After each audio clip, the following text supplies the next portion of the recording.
silver, but I don't know why. You look out the window at the fading sky.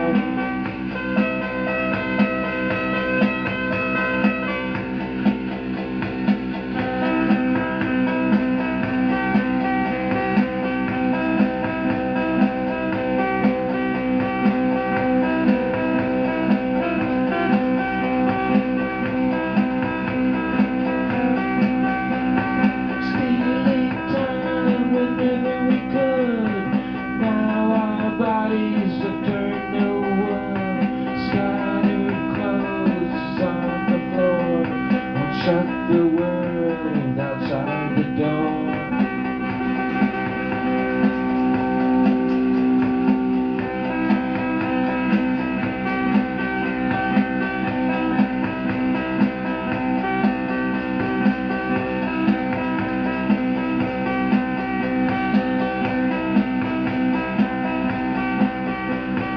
Playing like children, we came together.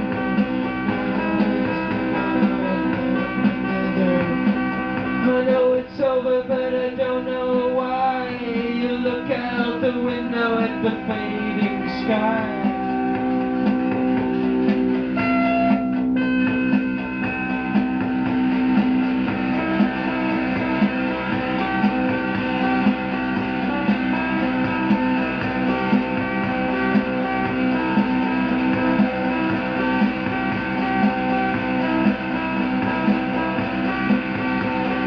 Hears her parents walking through the bedroom wall. She knows their whole routine. Sees them fighting through the kitchen door. She tries to go between. She feels her father's fingers through the thin nightgown. She hopes they won't be seen. She lives in misery throughout her life. She can't help being mean.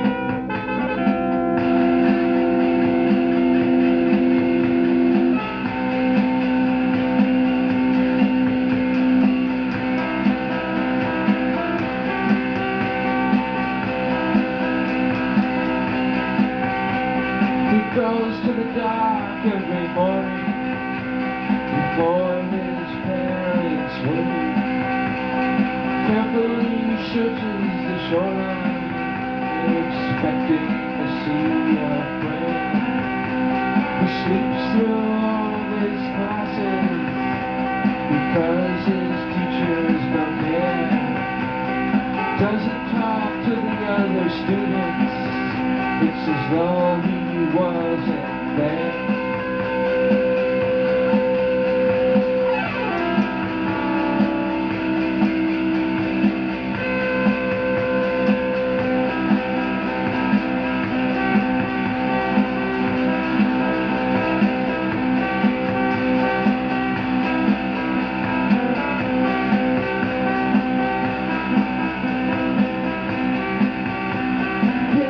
High school at 3:30, who waits for his parents at home, sits watching show after game show, spends another evening alone.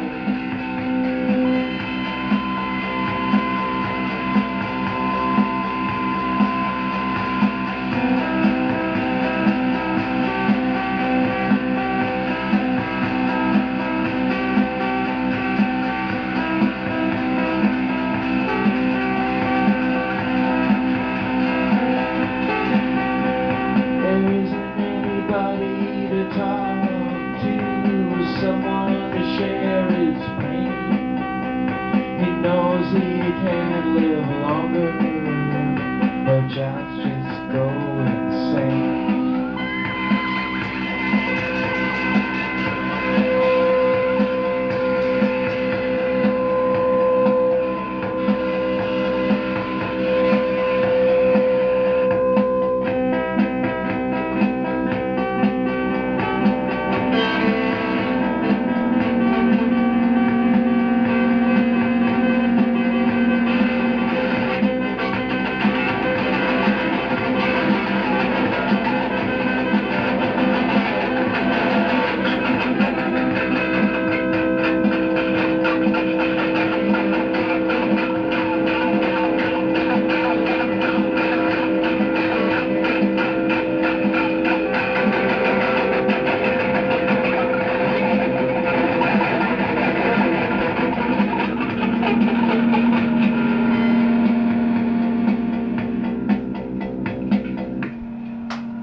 Suddenly he noticed the holes in the street.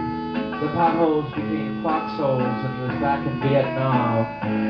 He jumped down in the foxhole and he waited. The sun beat down, warming the barrel of his gun. His hands began to sweat.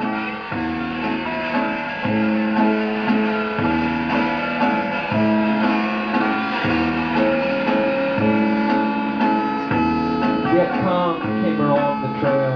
She was a young girl wearing black pajamas and carrying a small bundle. He jumped out of the foxhole. He ran across the street. He grabbed the girl. He took her up to his room. He tied her to the bed and he interrogated her.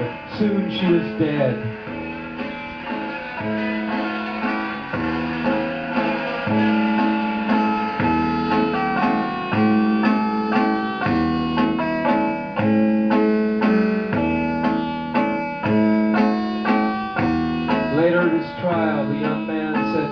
Sorry for himself, but he didn't feel sorry for the young Puerto Rican girl he had killed.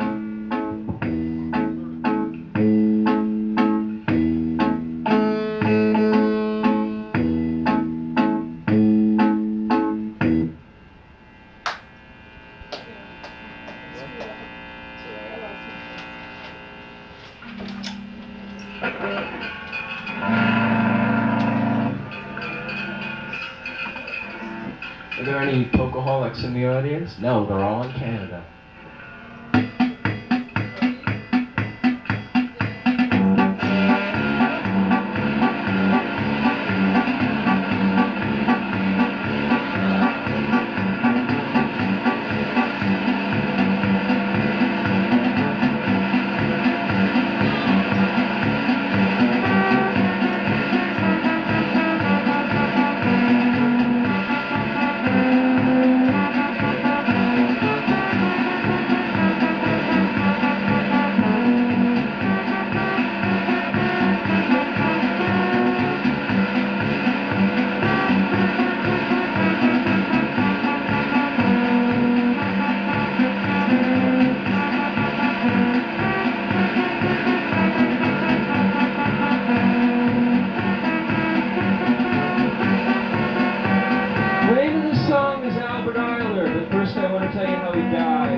This incredible band with his friend O'Donnell. They took all these white Anglo-Saxon folk tunes and they just fucked the shit out of them. Well, one day, Albert Ayler decided he wanted to change his style. He wanted to sing about peace and love, have girl singers back up, do rhythm and blues. Well, somebody didn't like that. And Albert Ayler was found in the East River with a jukebox tied around his neck.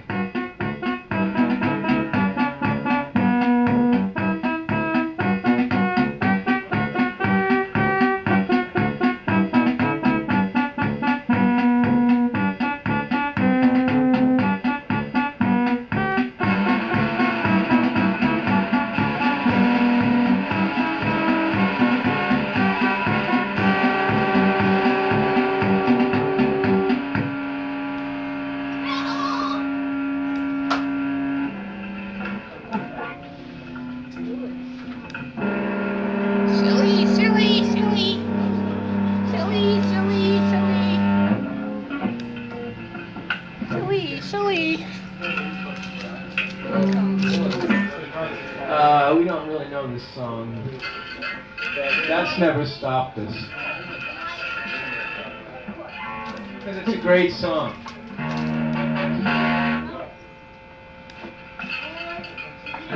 You don't know it either. So you're not going to know if you play it.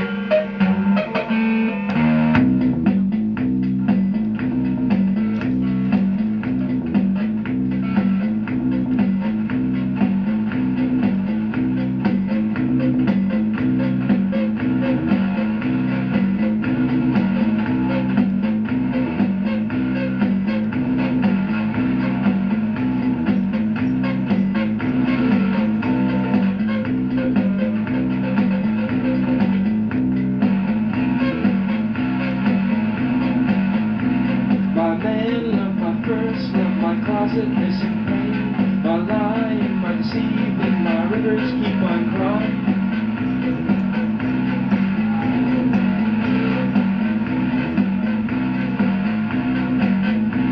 My father, my action man, my hiding in the crowd. My mother, my sister's eyes, my seniors and their prying.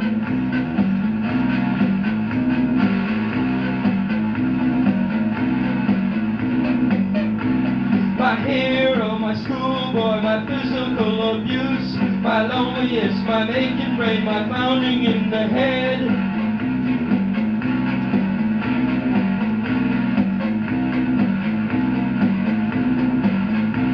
My freedom, my prison cell, my tempting to destroy, my fantasies, my lost control, my confusion, disillusion.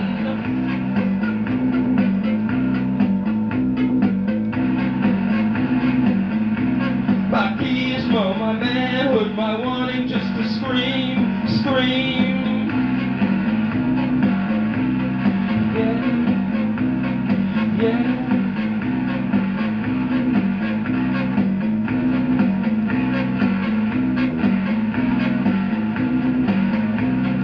Man love, first love, just to scream. Confusion, freedom, illusion, scream.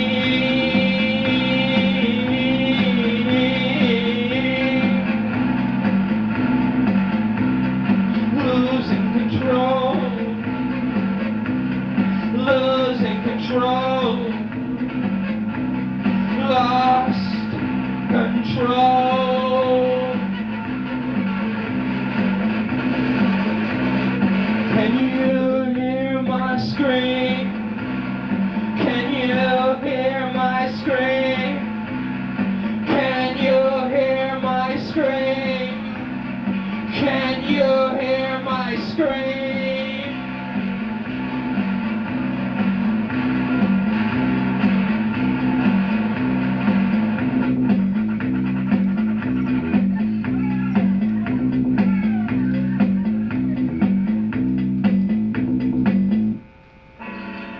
That was by the Bronski Beat. Our way. Bronski Beat. We did it our way. Yeah, we did it our way. We're in Yes, right. Have it your way. You think so, then? Yeah, it was not.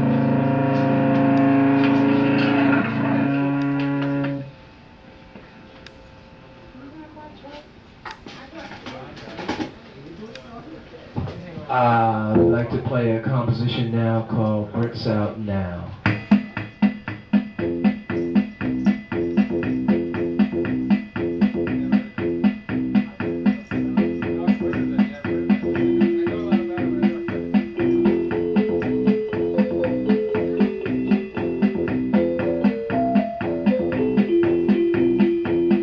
Brits out now.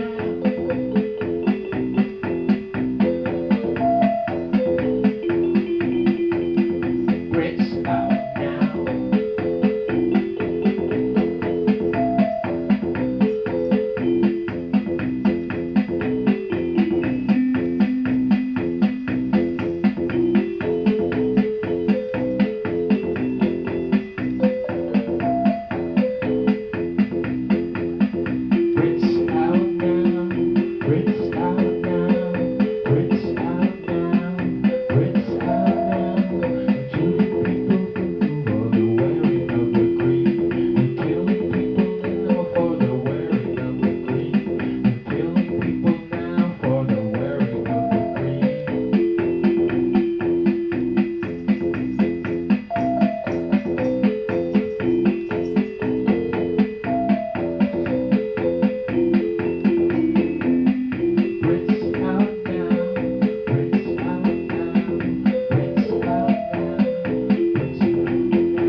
out now, Brits out now in Northern Ireland.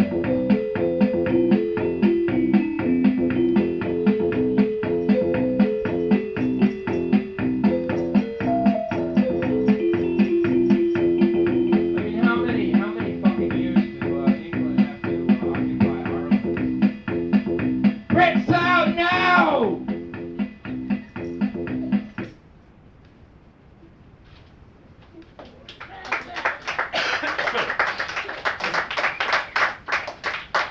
Michigan is two peninsulas. That's a body of land bordered on three sides by water. If you remember, if you don't remember, that's what it is. This is a song about a guy that lived in Michigan.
This is an oldie but goodie, but really slow.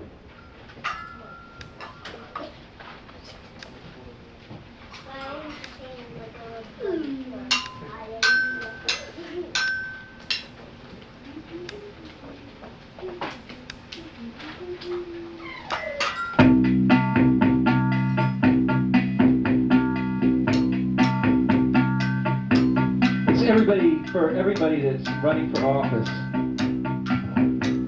And we'd like to encourage everybody not to vote, obviously.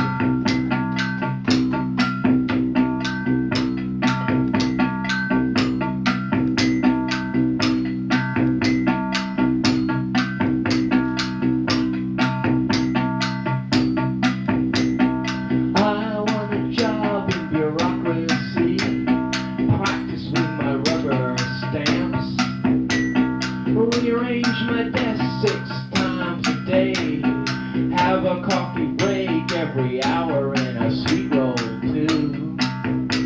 Take all the holidays and a long paid vacation, but I don't wanna work.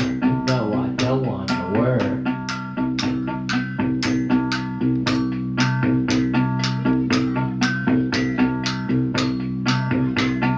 I want a job in bureaucracy, shoot the shit with the boys, flirt with the secretaries all day long, hand letter the signs and tell you where to go, keep everybody waiting for hours and hours, but I don't wanna work, no I don't wanna work.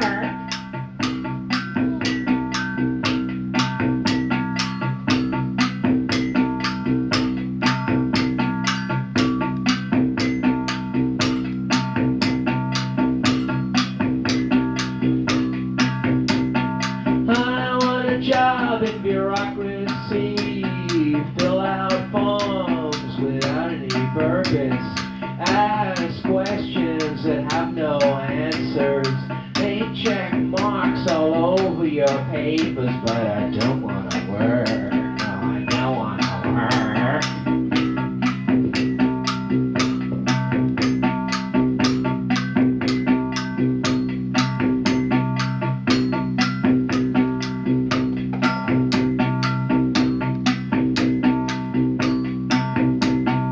I want a job in bureaucracy, work in a building without any windows, have an office with fluorescent lighting, sit in a swivel chair at a big metal desk, but I don't wanna work, I don't wanna work.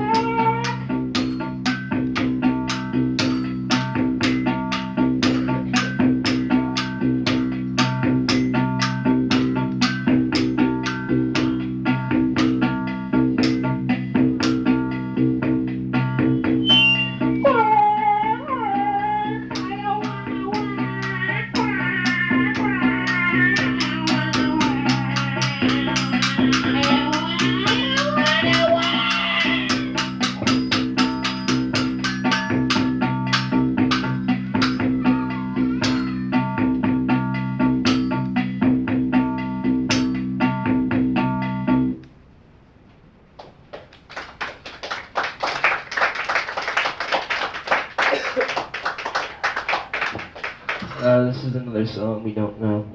It's by Stevie Smith.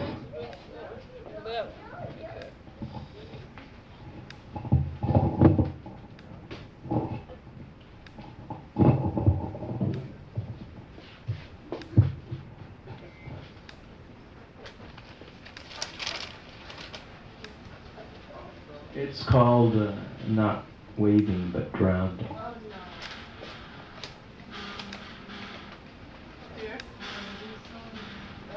Turn the volume up. Turn all the way up.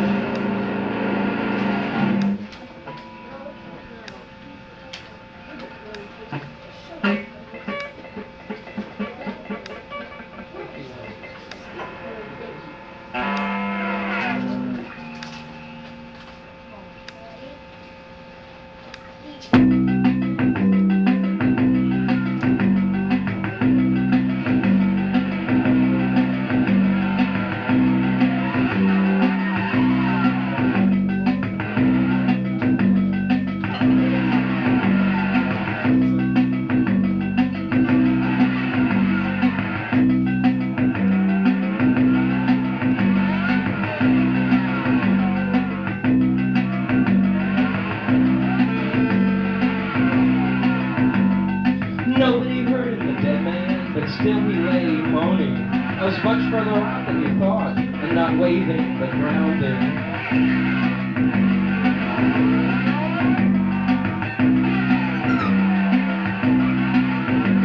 Poor chap, he always loved larking, and now he's dead.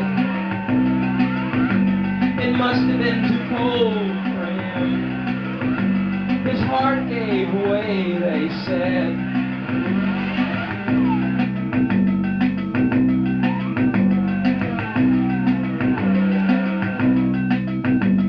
Oh no, no, no, it was too cold always. Still the dead one lay moaning. And I was much too far out all my life, and not waving, but drowning.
About AIDS. Patrick says that AIDS is like the plague, the Black Death.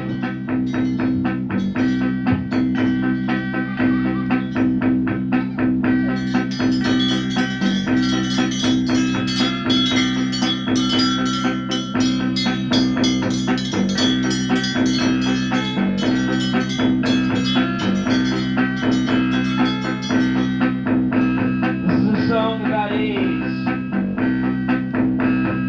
Patrick says that AIDS is like the plague, the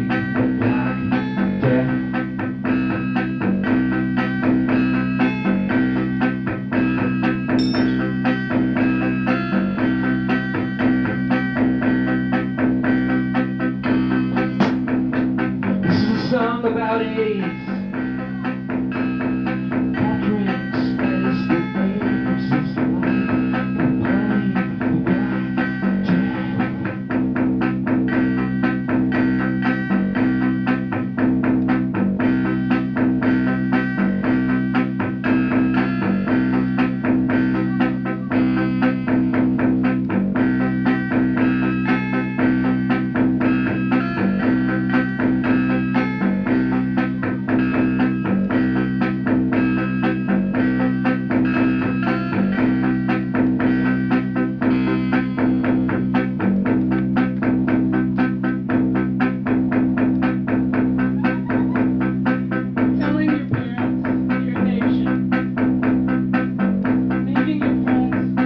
This song is for my parents, but it's also for your parents, and it's also for me, and it's also for you.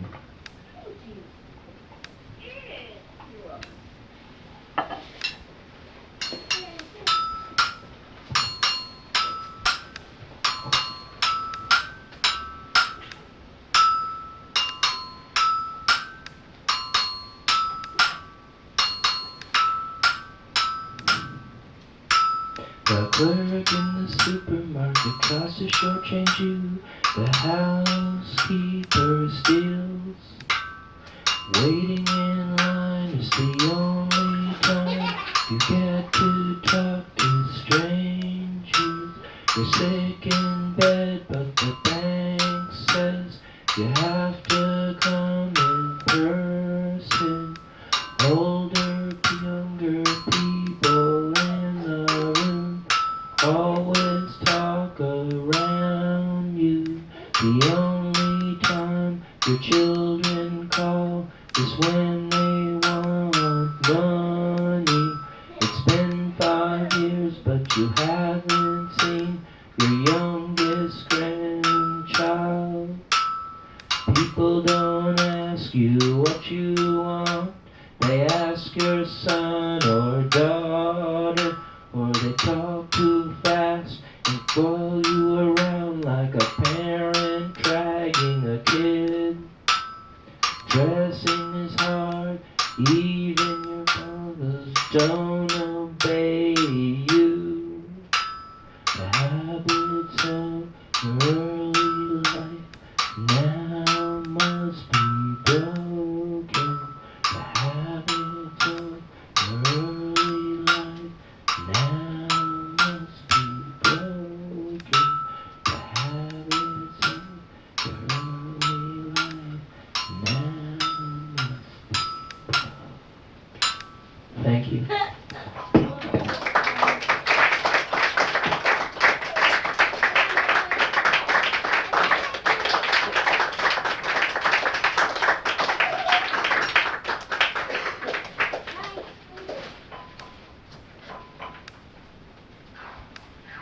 So if anyone didn't get a booklet and want a booklet, for free. Everything should be for free, as much as you can afford.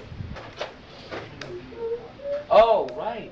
Oh, yes, I forgot. What do you want? This is for all you French students. It's 1968 to, oh, this is all. It's, 1968 to 1988, and it's La Culture es l'inverse de la vie. Culture is the inverse of life. Oh, yeah? Yes. Yeah. For you, it's special. That's it. For you.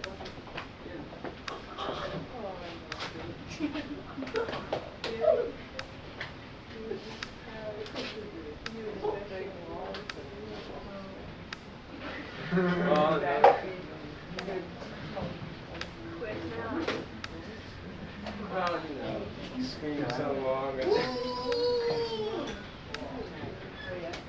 Scream's alright.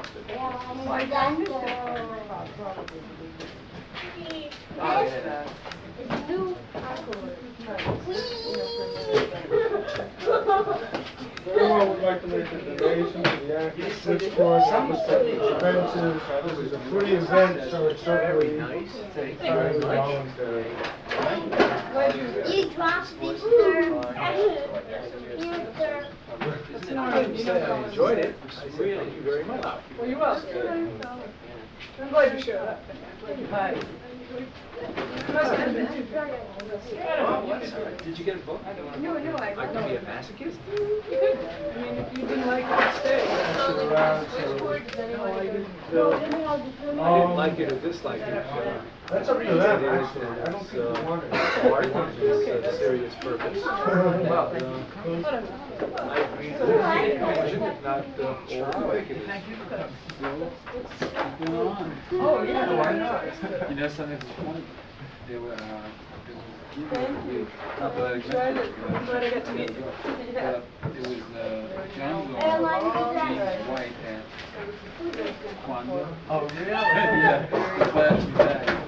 Which I didn't think about you that night until I was thinking about coming here a couple days ago. And I remember that was a very great gig.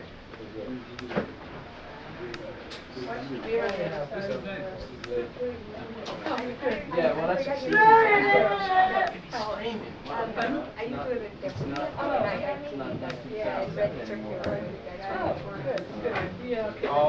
Besides, you know, like, at one point, I don't know if it was Kwanzaa, but like I was screaming like my lungs out, and I felt that I could like die, and it wouldn't matter. So then I decided, well, listen, you know, I'm gonna be a little bit more cool than that. Because, I mean, you can scream if you want. I mean, I can scream though, right? What can we do? I gotta ask you. Doing the new magazine. I kind of stopped at it. Yeah, chamber. Okay, I'll give you a call. Yeah, definitely. All right. And there's so many more places to play. And you have to go it's been what, 7 or 8 years? Maybe Yeah, the next So our address is on the books, so you can drop us a line. I don't know if I'm going to see my brother next weekend in Boston. I told him we were playing. I told him we were reading. I haven't seen him. He was really shit.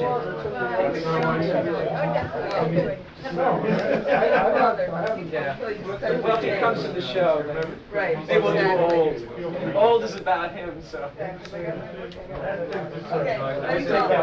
right, thanks for coming. You make me one of those? You get one of these? Yeah. Mark Sullivan, I know him. Right. I know Mark. Thanks.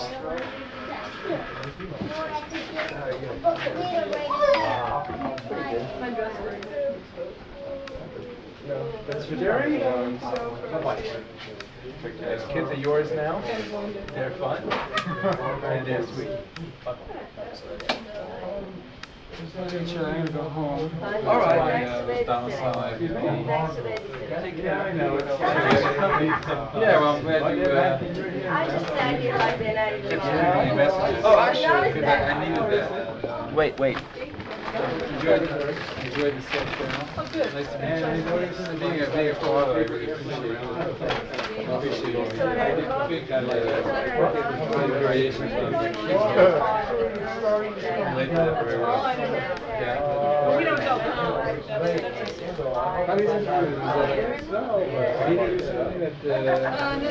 It's a regular, it's a keyboard that's got different instruments. It's got a drum machine, it's got a drum, it's a keyboard, I don't know what the term for it is. No, it's got.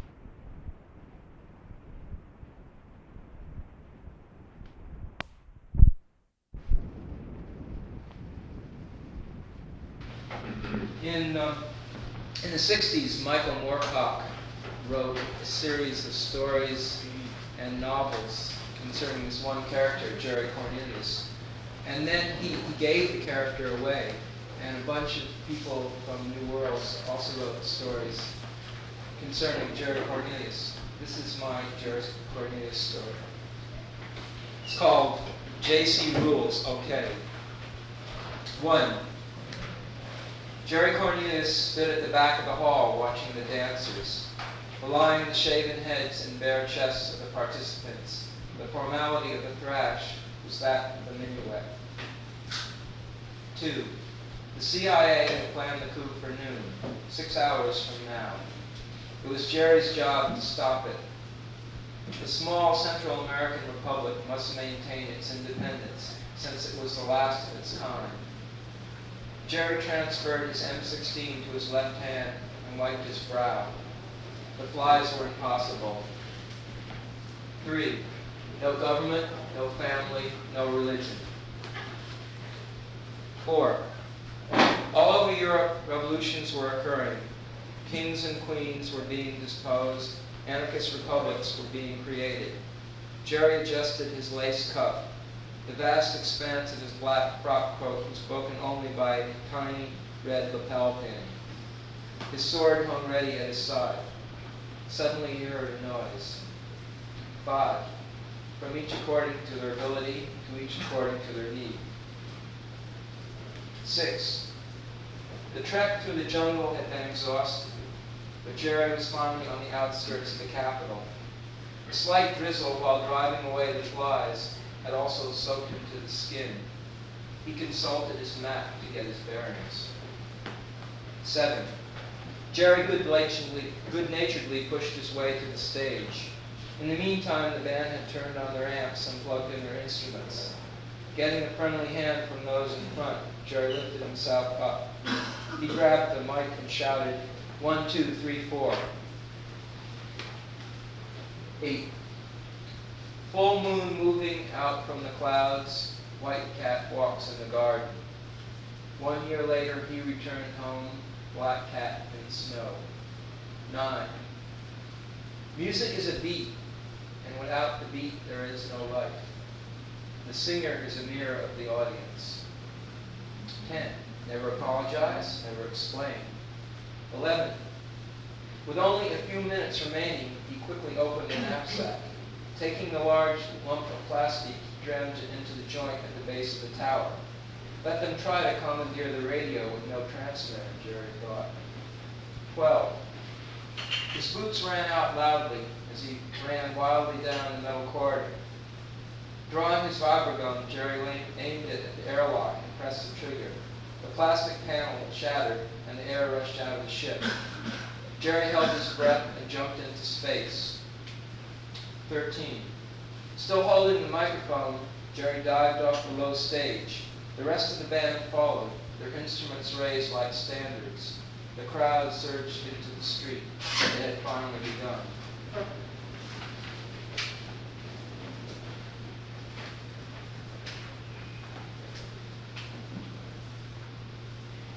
This is about Michigan. It's called An Unwanted Visitor. There's a hippo in our bathtub, a small one. It fell trying to climb from the roof of the empty carport to a tree. Earlier, it had seen squirrels and even the cat attempt the feat and succeed. Now it's crippled. Carol spends most of the morning covering it with mud made from dirt from her garden. In the afternoon, when she's at work in the parking lot, I take over. Since the only dirt I have is from the stepping stone path I made last week, the hippo isn't very satisfied. At night, we are all exhausted. Even the cat can go to bed early. Hopefully, the animal will recover before the summer heat arrives.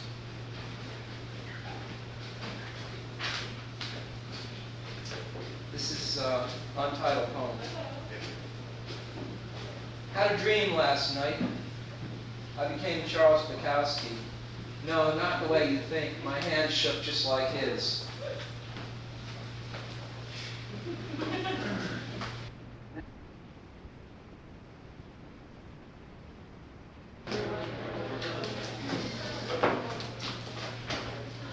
Motherhood. Michael was telling us about when he used to deal acid. He kept trying to talk his mother into trying it. She was hesitant, but finally she gave in and tried it. She really liked it, and she wanted to do it again and again. She wanted to do it every day. Mike would say, "Mom, this stuff costs money." And she would say, "Fuck you, I'm your mother, I raised you for 18 years, give me some acid."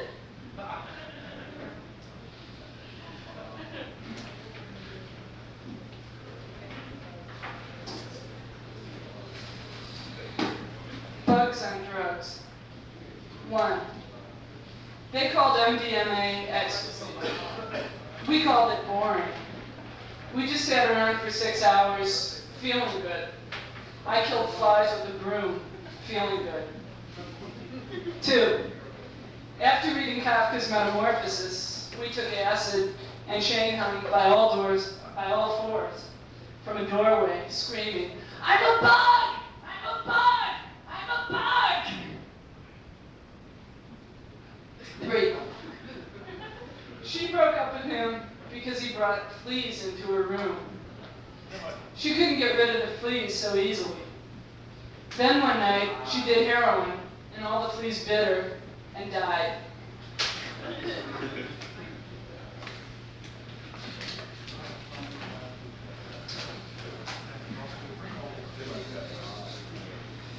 Fall on Hyde Street. A worn-out-looking blonde woman smoking a cigarette was talking to a tall black man in gray sweatpants smoking a cigarette. "When you gonna quit?" she said. "When you die?" The man said nothing. "Why don't you come to church with me and be a good boy like you're supposed to?" The man said nothing.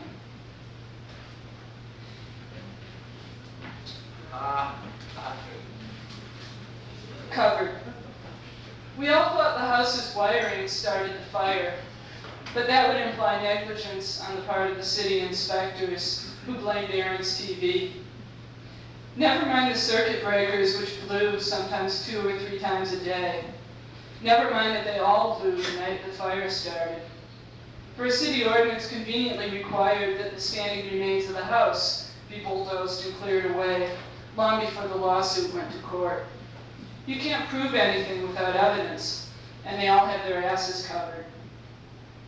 Never mind Paul, who was asleep upstairs when the fire started, who had a broken foot and slept in the room farthest from the stairs. Paul has his ass covered too. I just hope the ground there is warm.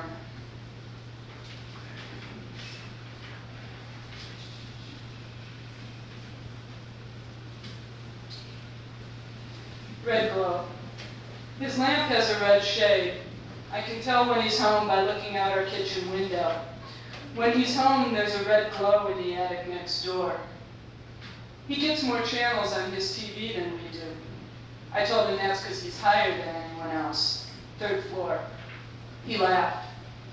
I loaned him my space heater because it's cold in the attic. When it glowed red, the lamp's red glow got dimmer. He told me he saw a one-armed blind man. The man was carrying a bag of groceries with his arm and walked into a telephone pole because he didn't have an arm free to hold his cane. "Shit," he laughed, "I haven't got it so bad at all. At least if I go blind, I got 2 arms. He tried to get Dee to drive him to the dope house. Dee said he would if they could go to the peep show first. He refused. "I won't pay to see somebody being degraded," he said. "If I degrade myself, that's different." "Good point," I said. "Thank you," he said. The heater glowed red. The lamp glowed red. The spike began to glow red as it filled with the red glow from inside of him. When you're in love, they say you glow.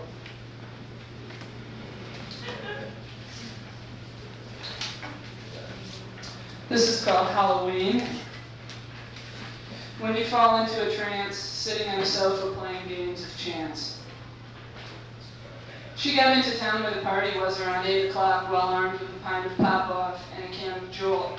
She hadn't spent much time on her costume. She had merely thrown together the strangest items in her wardrobe after she got home from work, and after viewing the results, decided she was a merry prankster, like in the electric Kool-Aid acid test.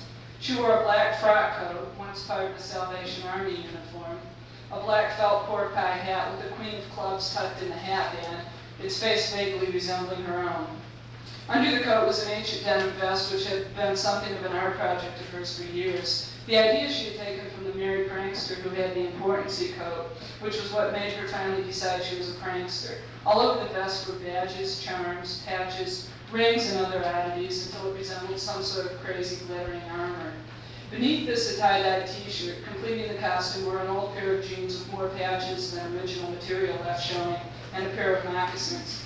She made her first stop at a duplex where some of her friends lived. They would be going to the same party she planned to attend. She found Ray in the kitchen upstairs cooking some food. "Hey, what are you supposed to be?" "A merry prankster," it was all I could come up with. "Yeah, you tripping?" Ray asked, stirring his food, some kind of soup. "No, I gave that shit up," she said, pulling out the vodka. "You going to Laura's party?" She opened the can of Jolt, took a deep breath, and swallowed as much vodka as she could. Without breathing, she took a fast swig of Jolt and then shuddered. "I don't know, I might later, then people give me the creeps after a while. Did you see George today?" Ray turned the burner off and began hunting for a clean plate. Yeah, he came by work. I didn't know it was him. Man, did he look hot. I knew it was a man, but I couldn't tell who it was. It's enough to turn me into a lesbian. George was their friend who had an apartment in the downstairs half of the duplex. He was gay, and for Halloween he had done a complete drag with a 1940s outfit. Hat, tight skirt, short jacket with fur collar, high-heeled pumps, the works. Most men she had seen dressed as women had either looked silly or grotesque, but he was convincingly real and looked beautiful without being exaggerated. Just then some of the other people who lived in the upstairs came in and she went to talk to them. One was dressed as a dog, another was an exaggerated bosomy secretary. A couple of them had no costumes. After talking and drinking for a while, they walked over to the party. When they arrived, only 4 or 5 people were there, including the people who lived in the house, but it was still early and there was a keg of beer, so people soon began to show up.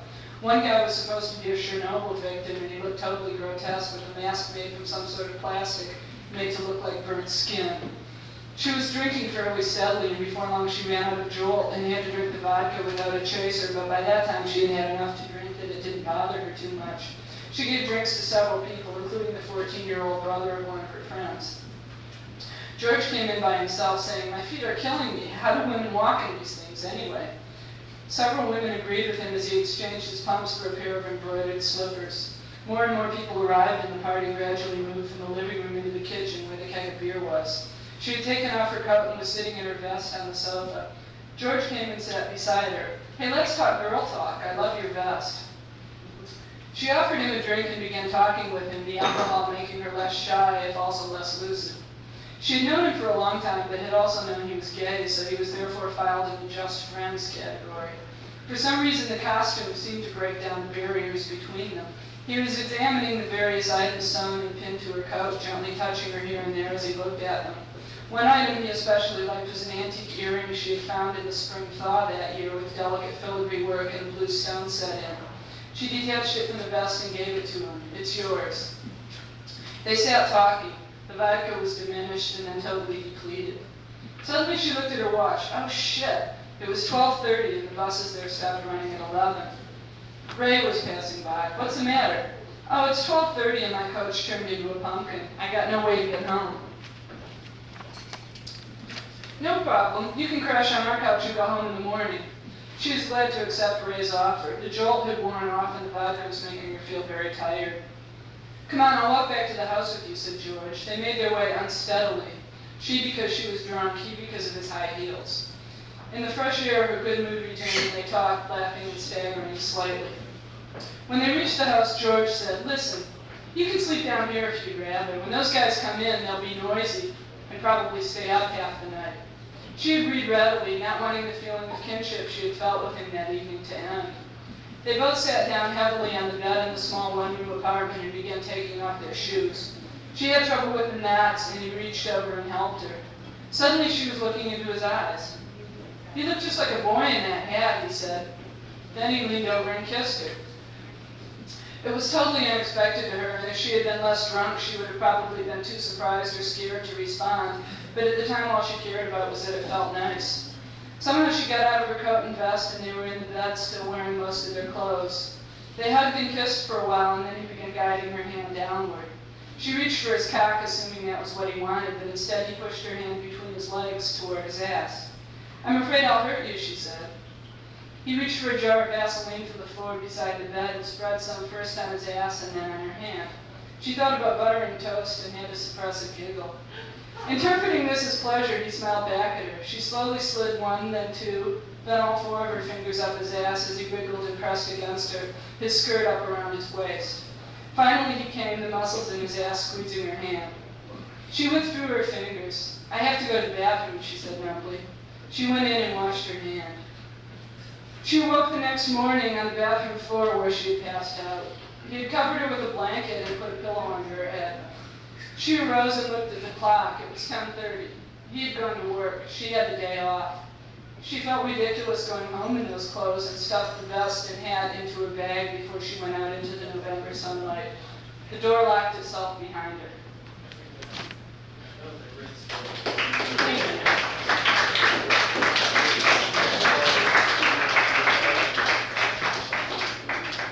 This is the last thing I'm going to read. It's called Frozen.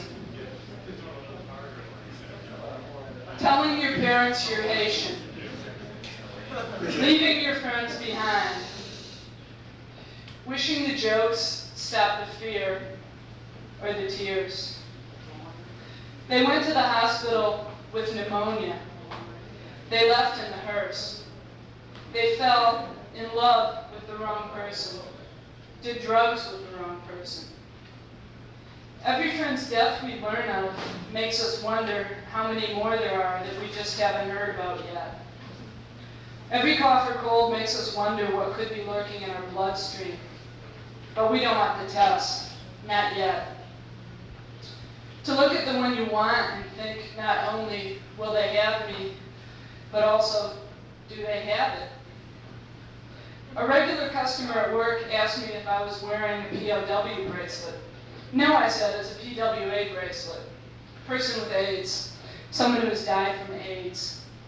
Oh, she said, her face frozen. The money goes to AIDS research. A blank look. I know someone who's dying. Maybe this won't help him, but it might help someone else. Her face remained frozen. Thank you.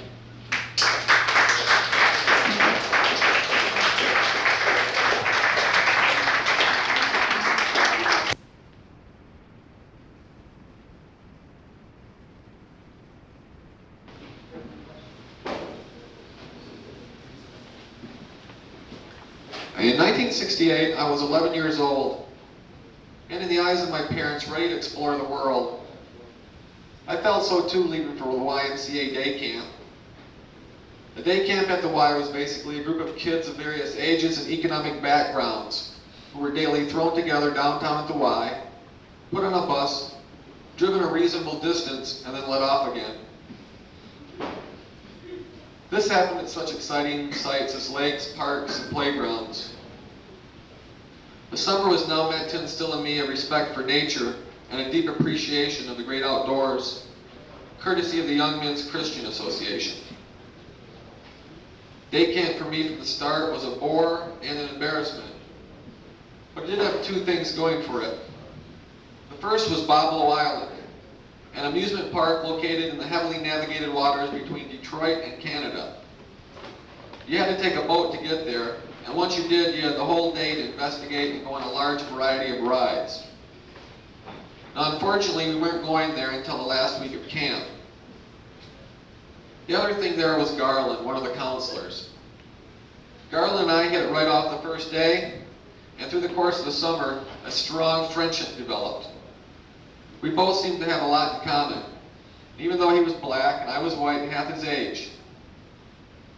We'd spend lazy afternoons alone in the bus, while the others swam and played. We were smoking, cursing, and pretending to believe each other's boasts. The last week of camp rolled around, and it was now time to go to Boblo Island. I had worked quite frequently that summer and managed to save $10, all of which was meant to be spent at Boblo. The accumulation of a whole summer experienced in one day. The day of the trip, everyone was in a good mood. Even kids who normally didn't like each other were pretending and smiling. We all just had one thing on our minds: Boblo Island. Upon our arrival at the docks, we boarded the boat and cast off for the island. My heart raced along with the boat in anticipation of the day ahead. Even Garland seemed particularly happy as he snuck me a drag on his cigarette. After about 40 minutes, the boat pulled up to the island and the passengers raced off. Garland and I snuck off and boarded the first daredevil-type ride we could find, the Whirler. This ride was very similar to a double Ferris wheel, but instead of sitting in a seat, you're placed in a cage which spins around and upside down. Now, as the ride progressed and we climbed higher and spun upside down, my summer savings, which was entirely in change, began slipping out of my pockets and falling to the earth below. I tried to prevent this, but was unable to due to the extreme difficulty of just trying to hang on and not get bashed around the inside of the cage. And finally the ride stopped moving, but I was trapped as I looked below and saw some weathered men flapping over in dirty gray, 2 sizes too big clothes, plucking up my money. In their pockets it all went, to be transferred later into a bottle of wine or some other illusion of warmth. Into their pockets went not only my money, but my hopes and dreams of an entire summer.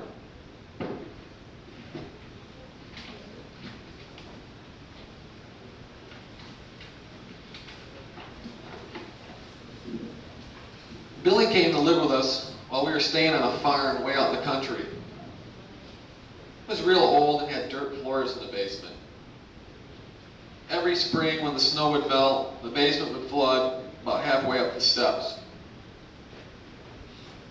Even though he was older, we had a lot in common, and we got along.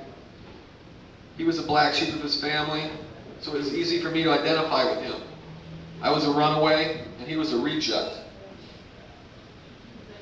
Because I didn't go to school, and Billy didn't have a job, we had the days to ourselves. We'd take long walks and talk about things we felt were interesting. We were really quite a pair. Billy had an old .22 rifle, and we'd sometimes take it out with us on our walks. He seemed to know about all sorts of things and was never at a loss for words. I was learning a lot from him.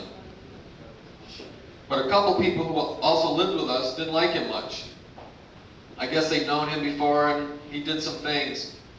Well, these things didn't matter to me because he was my friend. I guess you could say that Billy had some demons inside of him. He'd often get drunk, or high, or both, and do outlandish things. These kept getting worse. I knew that it wasn't really Billy doing these things, though. It was the drugs and demons he had inside of him. And I hoped that he'd get better, but this wasn't the case. The demons began to win. They were taking Billy away from himself. His behavior began to get violent. He'd sleep with his gun fully loaded laying across his chest. And he picked fights with people, including me.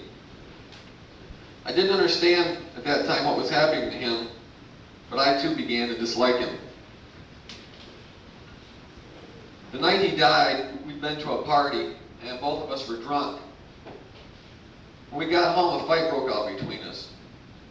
I guess I was beginning to have demons now also. I was the first one who found Billy on the couch in the morning.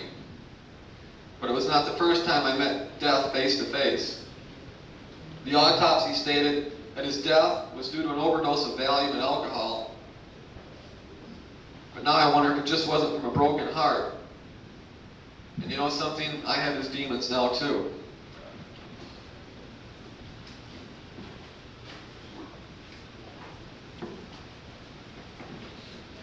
This final one I'm going to read is from the Connections and Separations.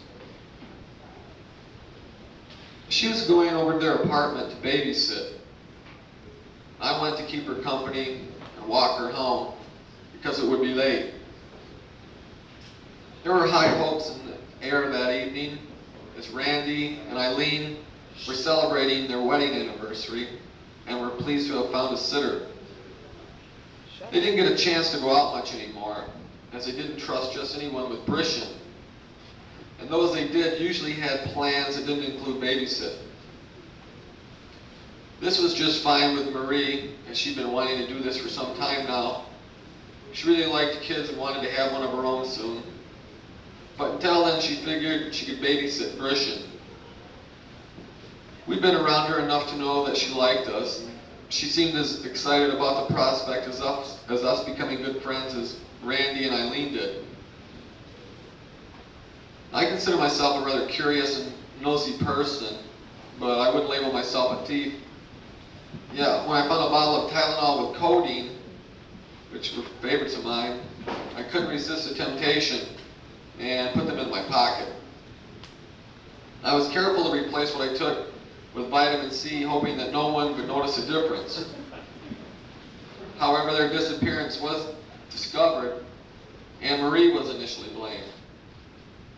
When she confronted me on the subject, I was hesitant to tell her the truth, so I lied. I placed a high value on our friendship, and to admit to this could lead to a breakdown of the trust we shared. I looked deep in her eyes and her in mine. It was then that I realized that the theft of the codeine was not now important. Something bigger was at stake. and by lying I placed what really mattered in jeopardy. Up until then, I never thought anyone would like me if they knew the truth about me. I'd always hid what I thought was the darker side of me from those I cared about. After all, it wasn't anything that I was unusually proud of, let alone something I'd share. That's why I always denied things I did that I was ashamed of. I never really had anyone who I could share my secrets with that might not think that they were so terrible, so I kept them. But Marie was willing to take the chance, so I looked away and told her. We looked at each other a long time, and after that, neither one of us said anything. But from the look on her face, I knew she forgave me, but she was still mad. And it was painful and embarrassing, but somehow I was a little less scared. Thank you.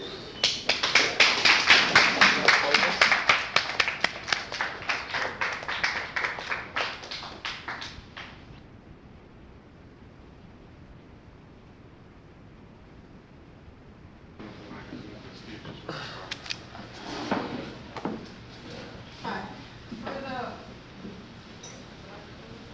For the past year, I've been basically thinking about home and family and self and body, which are all kind of the same things, and what they mean to me. It seems like a lot of my friends have been thinking about that too.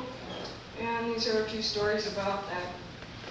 Every Sunday we went to my Polish grandmother's house, which even though it was only 20 minutes away by car, seemed like it was in another country. Homestead, PA was where all the steel mills were, and the reason my grandparents came to Pittsburgh, lots of jobs. Their house was big and old, dark wood trim on the walls and big shiny baseboards, a long banister which we used to slide down. My grandfather even had a cane of the same wood and a big moose head with antlers for a hat rack. In their backyard they had a chicken coop and chickens and a goat and sheep. I used to like to go out and play with the chickens. In the winter I was sled riding and I went too far and slid into the sheep. They got rid of all them soon after. The front porch had a wooden swing that creaked when you swang on it. My sister and I would spend hours on it eating penny candy, especially the dots she'd lick off wax paper. On Sunday mornings we'd go to their church where we heard Mass in Polish and sang songs or tried to.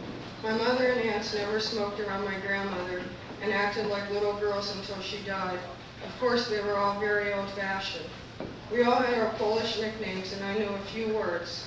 I was very proud of them getting on a boat and coming so far away to America. Their English was pretty bad, and my mother can't pronounce some words because of letters and sounds English has that Polish doesn't. Most of my friends' parents and grandparents in Swissville had been in America as long as they could remember, so I was happy to have my secret language and stories. Pierogies, Pascha, and pigs in the blanket. One day I brought my friend Patty over to visit for a Sunday. She made fun of how my grandmother talked, and so did I to go along with her. Swingy, swingy, we said, the way she said swing. My grandmother's face got very sad, and she told me I was bad. I was very scared that I had hurt someone that I loved so much just to go along with and not be teased by someone my own age. When I got to school, it was always Polish jokes, dumb Polak, and I ended up in speech class trying to correct the accent of Polish people, having been labeled as a speech defect. And all my big bones and wide face and wide hips and sturdy legs were ugly and unfeminine. I cried and cried at home all the time and became ashamed of everything in my heritage and not much liking the kids who made me think that way and scared of what would come later. In the morning, I go over to Braddock. It's a mill town across the river from Homestead. I always thought it was the black version. I climbed down the hill from North Braddock, down steep cobblestone streets past the closed-down high school. Pittsburgh has a lot of metal dedication plaques. I stop and read one about Edgar Thompson, who the plant's named after. The houses are really run down, kind of leaning to the side. Aluminum siding filthy with mill dust. Empty streets and full bars. I can't remember if there's more churches or bars, but there's one of each nearly every few blocks. I walk down 9th Street to the mill. It's one of the few in the country still running. I stand near the fence and take off my gloves and poke my finger through the holes in the chain link and touch some of the soot caked on. I can see the weird orange color of the fire and hear hissing pain noises in the big chutes running from the building. Men are coming out, just a few, and I walk away trying to memorize the color of the sky. Walking home, I think of writing a friend a postcard. I try to picture him in Pittsburgh. I think he wouldn't understand any of this. He wouldn't love it. Family and background seem important to me then. I think of all the places that would be gone soon. Most of the places are boarded up stores. The plants will be gone, and it will be like all these towns that our grandparents never existed. Nothing to show for their work. I get lost on a hill that dead ends into the sky. I turn around and follow the railroad tracks that run through all the neighborhoods and connect back to my house. We used to love to take walks on them, going far away for what felt like miles, without having to be scared of getting lost. I see a familiar place up the hill from the tracks and cut over. It's too hard to walk in the snow, and I can't see any footprints of anyone who walked before me to follow. This is kind of an excerpt, but it's about this night I was invited to read at this show with everyone who was sort of from rich families and college graduates. I can't look up when I sit down and start reading. I feel like the first person in my family to learn English, and now I can't disgrace them by speaking wrong. I'm telling these stories of growing up and my family working in a mill and men losing parts of their bodies there, naming my feelings, scary ones and not cool ones to this crowd. Feelings I never knew I wanted to own, things I used to think I was embarrassed of. My mind is sorting this out while my mouth is running. It's dead silent, and it seems I can hear what people are thinking. Sue's boyfriend is to my left on the floor. All I know about him is he's the son of a peddler and one himself. All I can see of him are funny color orange socks, the kind everyone would laugh if you had them on and forgot and crossed your legs and showed them for a minute. Somehow this reassures me he understands. I keep that sock in the corner of my eye and relax. By the end, my whole family has been there and left. Everyone's family had been in that room, and mine is no less than theirs, and neither are mine. Strength I recognize as mine fills me, and I hug Sue leaving. No one wants to go home after the show. We're all feeling the relief from the night being over, and want to walk or do something to get rid of nervous energy making us talk too much. We head up to Tompkins Square Park. The paths through it are covered in snow. The metal spires on the fence make it easy to imagine it's another time. We walk down the Polish block, 7th Street, and run our fingers over the names of the men and boys from that one block who died in the wars. The year before, I found a coat lying near a trash can there, and it was a perfect fit. I wondered if any of the people whose names were turning green on this plaque would have fallen in love with me because they recognized the shape of the back of my head. My friend Michael once did, and I'm walking next to him down this block feeling sad and lonely at the same time. The way I did when I first started writing, and a wise woman I knew told me that if I used bigger words or ways of talking than my parents knew, it wouldn't mean that I didn't love them. It's not saying that they're not good enough. It's the same but different. It's not enough for me and I want more somehow, and I feel kind of ashamed for saying that. Living with Michael, I saw his dad and mine fresh out of the mental hospital, and the things our mothers gave up to take care of them. I screamed at him, just because your dad died doesn't mean I'm going to, and I ran down the street as fast as I could, lungs and legs burning, feeling mean, but I was suffocating. Michael, Steve, and I are talking about living in the same town again, and doing a magazine together, helping each other out. This is what I want, I think, an extended family. But I'm walking between them and looking back and forth from one to another as they talk. I keep getting cut off and end up behind.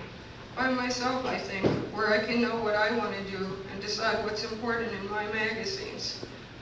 Listen to the voice I hear telling me what matters, with everything I trust to be the things I want people to hear. I start to think that maybe home isn't always the place where you recognize someone else's kind of pain. And that not wanting to repeat it doesn't mean that you think you're better, just that you already learned that.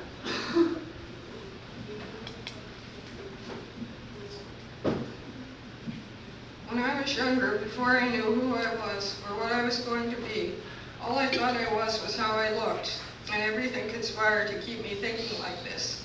Plus, I liked putting clothes together in different looks. I never went out of the house without makeup and usually high heels.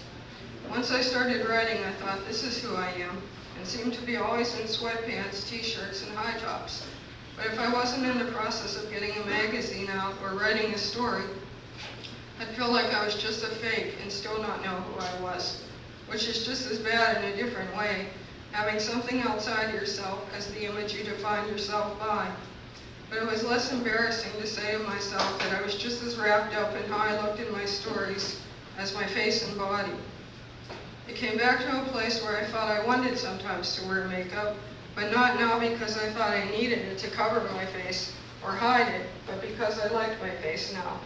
With or without makeup, it was just a different feeling. Just like we're writers, whether you're actually writing or not, you're walking around trying to see things in different ways. In a movie I saw, Nikki Giovanni said the thing that makes you special can also be the thing that makes you lonely. But then she said after that, after a while you start seeking out that loneliness and enjoying it. I think that's the place stories are in. Sometimes it's hard to go there and pull them out. Sometimes you're going to say something that's scary to you, or alienate people, or make them mad or isolate you.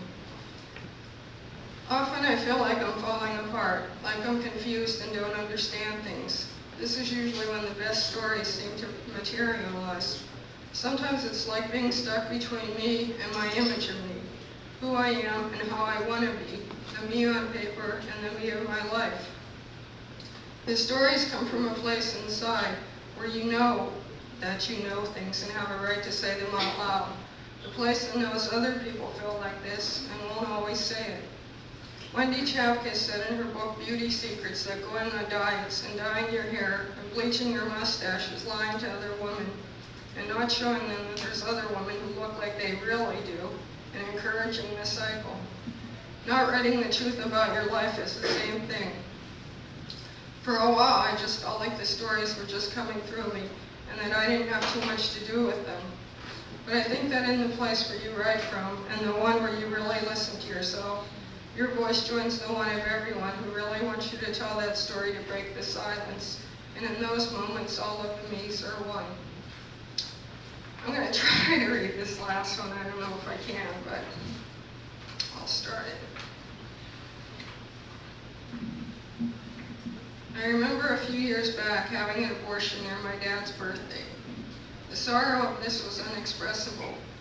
This was before he was a grandfather, and he loves kids.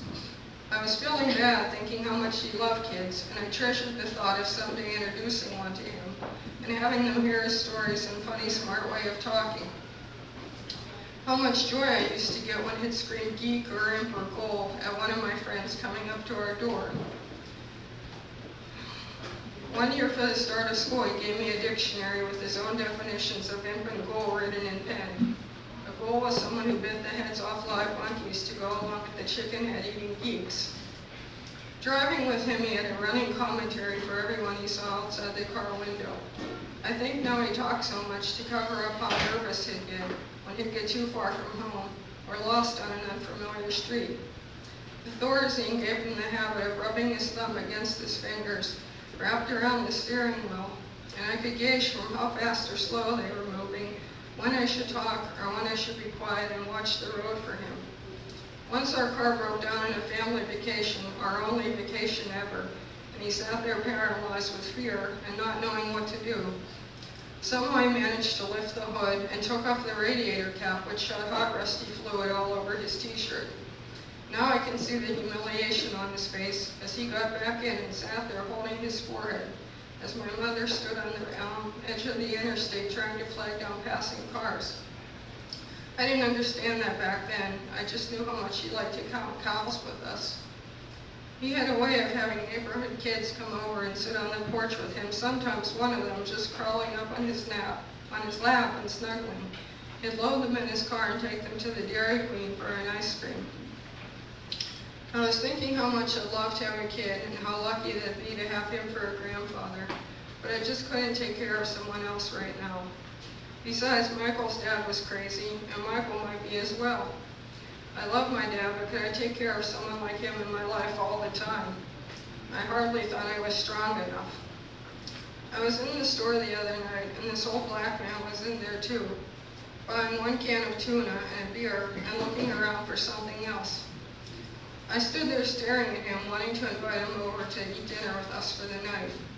I often feel like this around older men with a certain look in their eyes. I can't penetrate the years of sorrow around my dad.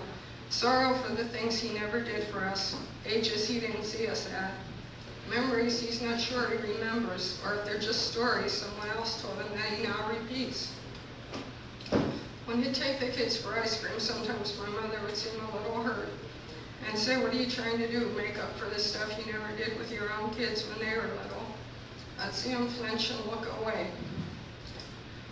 I imagine these men, like the one in the store, feeling bad for the times they missed when work or problems kept them from their kids, and I want to go over and put my arms around them.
This is for Byron Geisen and William S. Burroughs.